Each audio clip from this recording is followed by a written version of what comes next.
पराशवी, केवल इतना ही पकाया है? मिष्ठान्न नहीं बनाया आपने?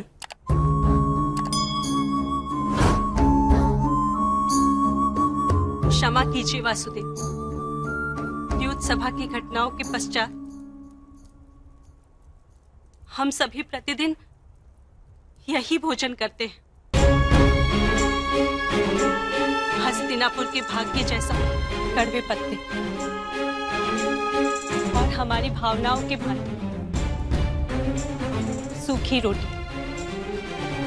आपके लिए मिष्ठान बनाने की इच्छा थी, किंतु जीजी ने रोक लिया। ऐसा क्यों बुआ? मुझे तो मिष्ठान बहुत ही प्रिय है।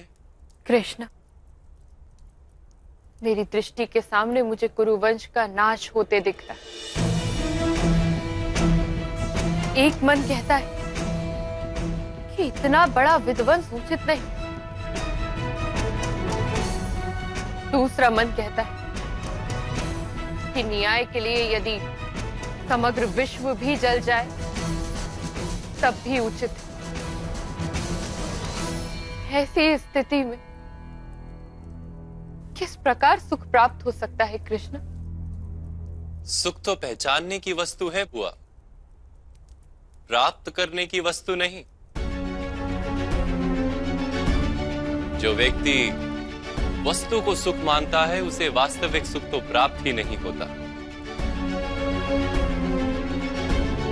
जो सत्ता अथवा संपत्ति को सुख मानता है वो अवश्य अपने लिए विनाश को निमंत्रण देता है।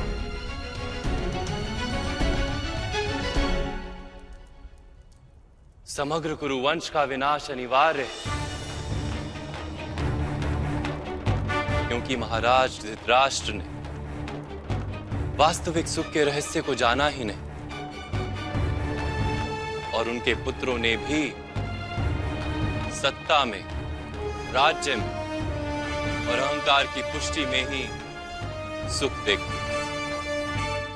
क्या सारे वंश का नाश हो जाएगा?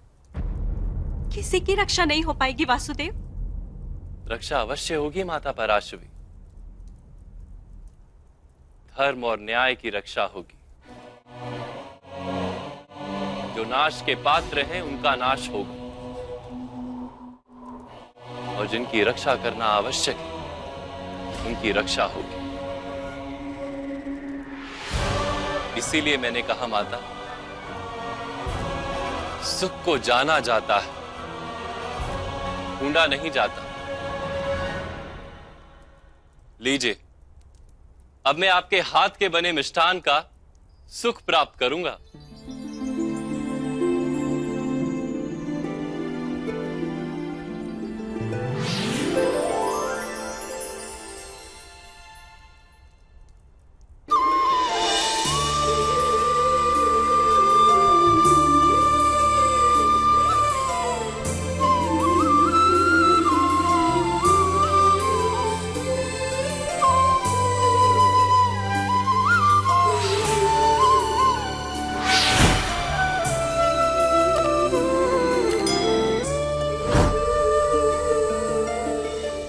कल राजसभा में सबको अपने मन की स्थिति के अनुसार ही स्वाद प्राप्त होगा।